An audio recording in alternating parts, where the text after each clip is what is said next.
생생해양정보 바다로. 우리가 축복받은 이유, 바다가 곁에 있기 때문 아닐까요? 바다가 늘 우리에게 주잖아요. 귀를 기울여주고, 길을 내어주고, 또 먹거리를 주고.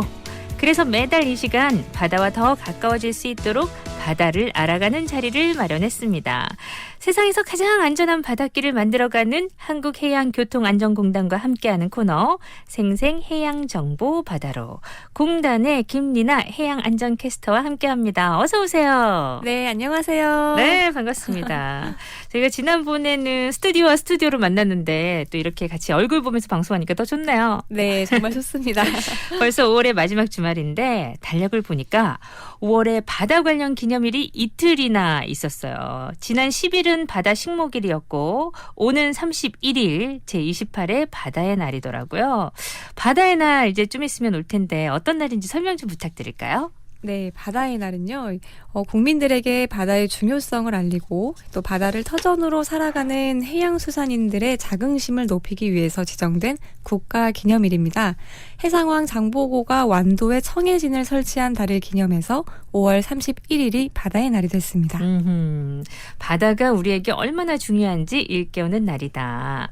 그럼 식목일에는 나무를 심는데 우리 바다 식목일도 있었잖아요. 그때는 네. 뭘 심는 건가요? 네, 해조류를 심습니다. 오, 혹시나 했는데 진짜 해조류. 그러면 나무처럼 해조류도 이산화탄소를 흡수하나요? 네, 그렇습니다. 오, 대단하다.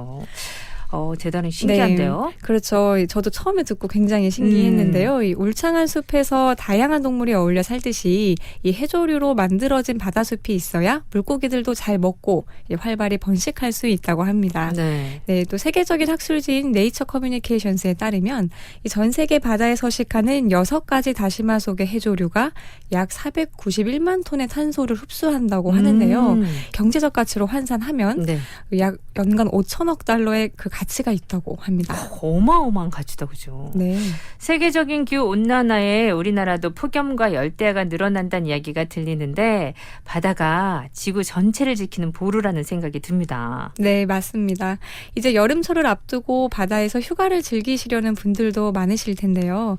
올해는 바다의 날과 이 바다숲도 기억해 주시면 좋겠습니다. 네, 바다의 날, 바다숲 꼭 기억해 주세요. 자, 이제 본격적인 이야기로 들어가 보죠. 공단의 해양교통안전정보 시스템, MTIS라고 읽으면 되는 거 맞죠? 네, 맞습니다. MTIS로 분석한 생생한 해양 안전 정보를 전해드릴 건데요. 코너 마지막에 나오는 바다로 퀴즈를 맞추시면 5분 추첨해서 휴대용 칫솔 살균기도 선물로 드리니까 끝까지 함께해 주시기 바랍니다. 자, 오늘 전해주실 해양 안전 소식은 뭔가요? 네, 먼저 제가 해양사고 사례 3가지를 준비해 왔는데요. 네. 이 사례들의 오늘의 해양 안전 소식이 담겨 있습니다. 그래요? 자, 어떤 사례들일까요? 네, 첫 번째는 지난해 7월 이 망망대해 한가운데서 휴대전화도 없이 고장난 어선에 갇혔던 70대 어부가 8시간 만에 극적으로 구조된 사건입니다. 네, 두 번째는 지난해 울릉도 해상에서 승선원 10명이 타고 있던 통발 어선이 9시간 만에 구조된 사건이고요. 네. 네, 또 마지막은 지난 2011년 전남 진도군 하조도 인근 해상에서 삼치를 잡던 50대 어부가 표류 17시간 만에 극적으로 구조된 사건입니다. 네, 아라 씨, 이 3가지 네. 해양사고 사례들의 공통점이 보이시나요? 그 선박이 바다에서 표류하다가 몇 시간 만에 극적으로 구조된 그런 사실들인데, 근데 듣기만 해도 진짜 아찔하네요. 네, 그렇죠. 이 3가지 사례 모두 굉장히 이제 주요한 사고 원인이 있었다고 하는데요. 혹시 그게 무엇일지 추측이 되시나요? 선박이 바다에서 표류한 상황이었으니까 선박이 고장이 났거나 네. 구조 통신에 혹시 문제가 있거나 이런 거 아닐까요? 네, 맞습니다. 이 3가지 사례 모두 이 조업 중에 갑자기 어선의 엔진이 고장나는 바람에 표류하다가 구조된 사건들인데요. 네, 이 엔진의 자체적인 문제나 이제 보조 엔진 혹은 엔진에 부착되는 냉각수 펌프 같은 설비에 문제가 생겨서 사고가 난 경우들이라고 합니다. 네. 그런데 출항 전에 분명히 이렇게 배를 점검하는 시간이 있잖아요. 네. 그런데 갑자기 이렇게 고장이 나는 경우가 많은가요? 어때요? 네, 실제로 최근 5년간 발생한 선박 해양 사고의 원인을 MTIS로 분석해 봤는데요. 그 결과 기관 손상이 가장 많은 것으로 나타났습니다. 기관 손상. 네. 지난 2018년부터 5년간 발생한 사고 선박 15,197척 중에서 기관 손상이 4,313척으로 전체의 27%를 차지했습니다. 네. 네, 그리고 충돌과 부유물 감김, 침수 등이 뒤를 이은 것으로 나타났습니다.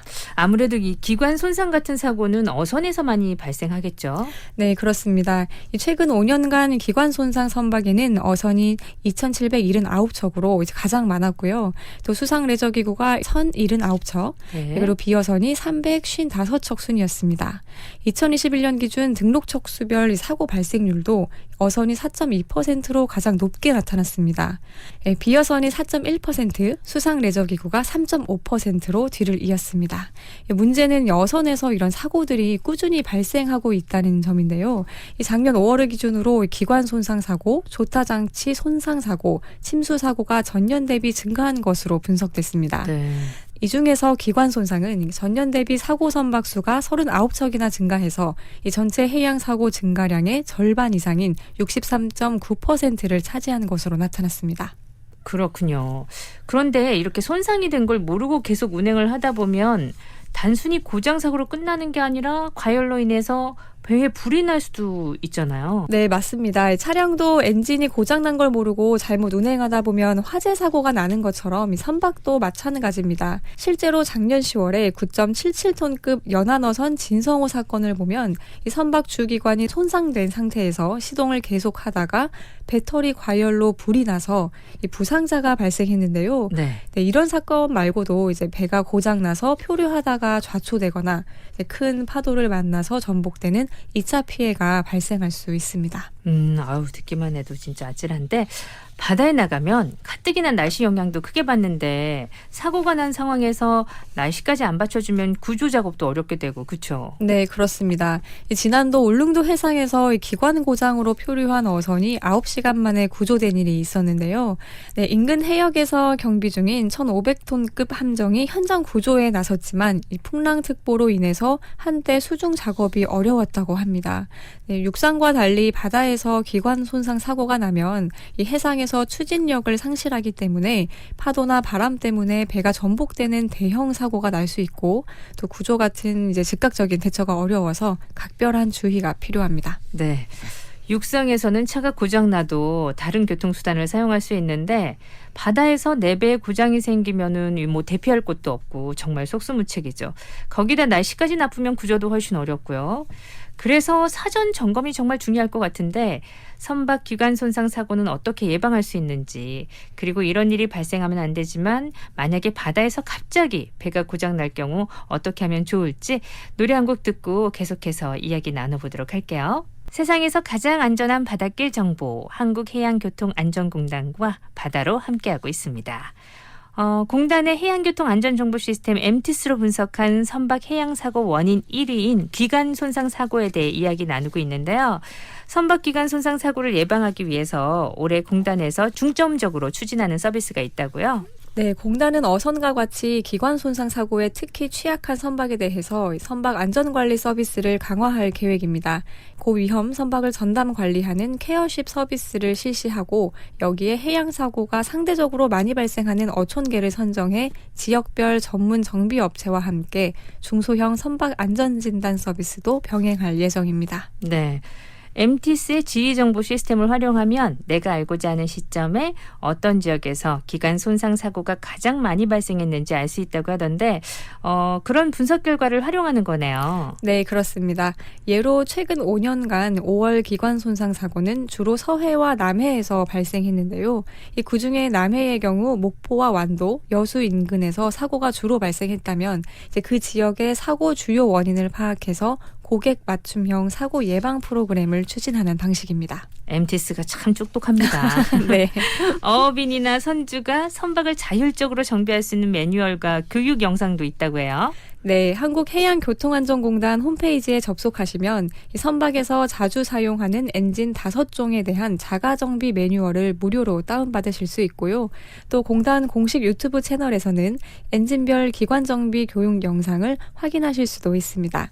네, 그리고 발생해서는 안 되지만 이제 아주 혹시라도 바다에서 선박이 갑자기 고장날 상황에 대비해서 이제 긴급 구조 요청이 가능한 해로드 앱이나 바다 내비게이션 단말기를 설치하시는 것도 좋겠습니다. 네. 어느새 봄을 지나 여름 휴가철을 앞두고 있는데 마지막 소식은 바닷가 지역이나 섬으로 휴가 계획을 짜고 계신 분들이 좋아할 소식인 것 같아요. 버스 기차처럼 여객선 교통 정보를 실시간으로 알 수 있는 서비스가 있다고요? 네, 그동안 여객선은 다른 대중교통과 달리 운항 일정 정보나 이 실시간 위치 정보를 한 곳에 모아서 찾아보기가 어려웠는데요. 전국 연안여객선 155척의 운항 여부와 실시간 위치, 도착 시간과 기상 정보까지 다양한 정보를 조회할 수 있는 서비스가 있습니다. 일명 파티스라 불리는 여객선 교통정보 서비스입니다. 네. 네, 해양교통안전정보 시스템 MTS에서 확인하실 수 있습니다. 파티스.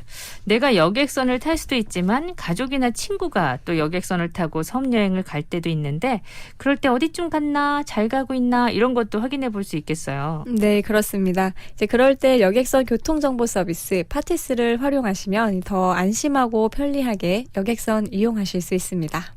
네, 오늘 바다로를 통해서 해양사고의 대다수를 차지하는 기관 손상 사고 현황과 예방법 전해드렸고요.